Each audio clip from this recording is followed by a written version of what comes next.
All right, we are back on Morning Line. Thanks for joining us. Our guest is Jim Shulman. He is the Vice-Mayor here in the great city of Nashville. We have some folks, Jim, who waited through the break to ask you some questions. And we've got next up Ron. Ron, good morning. Can you hear me all right, Ron? Yeah. Go ahead, sir. Okay, I'm wondering, I got a couple of questions. I'm wondering why Nashville hadn't cut their lights off down on Broadway there and save electricity and possibly give people a cut on their electric bills and water bills, stuff like that, instead of running all those neon lights down there when those places are closed. And then another question I've got, I'm wondering why that the farmers are plowing their crops under and pouring their milk out, and we got people hungry in this country that's in food lines waiting for food. Is there any way for the cities and the states to buy that food that the farmers are destroying? Okay.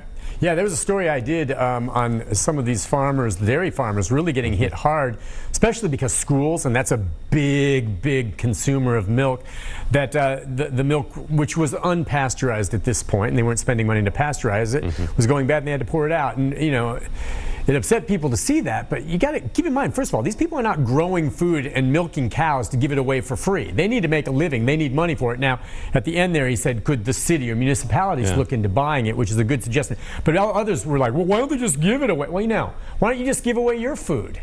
You know, these people work hard to grow it and make milk and stuff, and if they can't sell it, they're not going to give it away, and I don't blame them. All right, so go ahead. Well, so I'm just looking at what Ron said. So I like being on this show because people throw these ideas out and you sit there and think about it. So lights off Broadway, I don't know if that would make a difference in terms of utilities, but we could certainly check. I know we want to make sure that things are still lit up. Aren't some of those private businesses that stay lit up too? Yeah, he was talking about the neon lights. Those are private businesses. The basic lights on Broadway, if you're talking about street lights, we want to make sure that people are, you know, that the whole area is safe, just like everything else. I had heard about that story about the farmers and the milk, and and Nick, it sounds like you were involved, or at least you talked about it. So it depends on what it is, but you know, this is we said this the other night on the council meeting, and I'd encourage Ron to throw out ideas, and you can send them into my email address. This is where we start trying to think through innovative ideas. So if this is the case now where there were concerns about farmers plowing under their crops or getting rid of some unpasteurized milk, we have this problem. We have food insecurity. Forget COVID-19, we have it before, and we might have it after. So the question is, what's the best idea? If there's no market for some of this, and that's why they're doing it, how do we come up with a market? What's a better way of doing it? Because again, this same issue was there before. How do we make sure that while we have this break in the action, while everybody's sitting at home, how do we come up with a better idea so on the back end of this thing, we have better ways to make sure that this doesn't happen and that food is purchased or procured and that people don't go hungry? So, Ron, I think your points are well taken. We announced this on the council. If people want to send information in, this is a good time to do it. Jim.Shulman@nashville.gov. Bring the information in, we'll take the ideas and figure out what to do with them. Yeah, and again, I hear where he's coming from, but I hear other people too when they see these things. And of course we have Second Harvest sometimes that can take these food products, but what he's talking about is milk, Jim, and you know, crops, perishable items, okay? Has to be quick, has to be properly pasteurized, the milk does. And people are all like, well, why don't they just give it away if they can't sell? Well, you know what? The other part of it is too, someone needs to go out there and harvest it, if you're going to give it away. And then someone has to transport it to the place.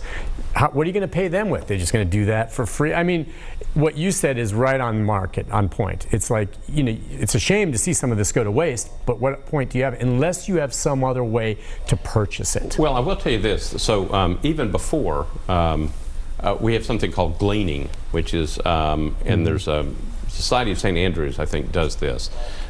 If they have a relationship with a farmer, just pretend like we never had COVID-19, which would be nice.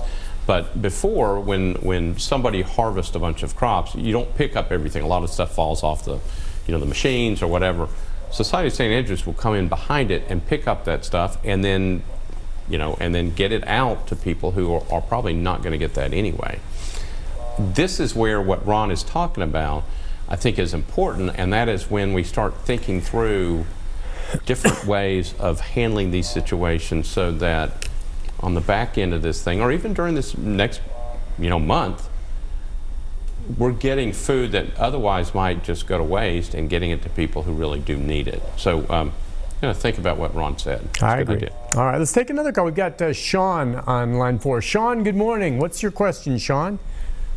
All right. My question is people that are filling out for unemployment. Horror stories right now are people are getting denied because they didn't work 10.5 weeks prior to this coronavirus breakout. Now, I was out of work for about 5 months with a wrist break.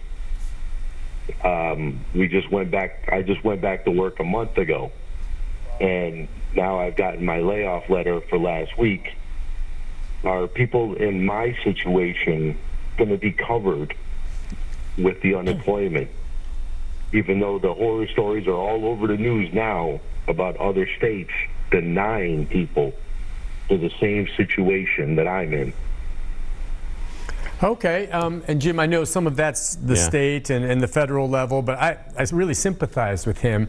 And I'll tell you, I don't know about so many people getting rejected. Sometimes some are if they don't meet the qualifications, but boy, getting through.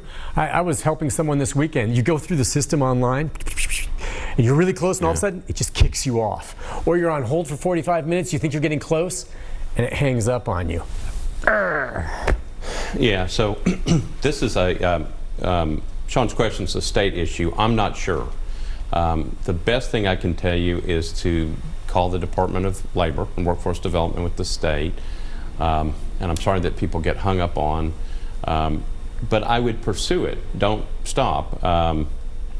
So one of the things that we heard last week from small businesses was that they were getting confused on the different things out there, Small Business Administration, other things, and the forms and other things like this.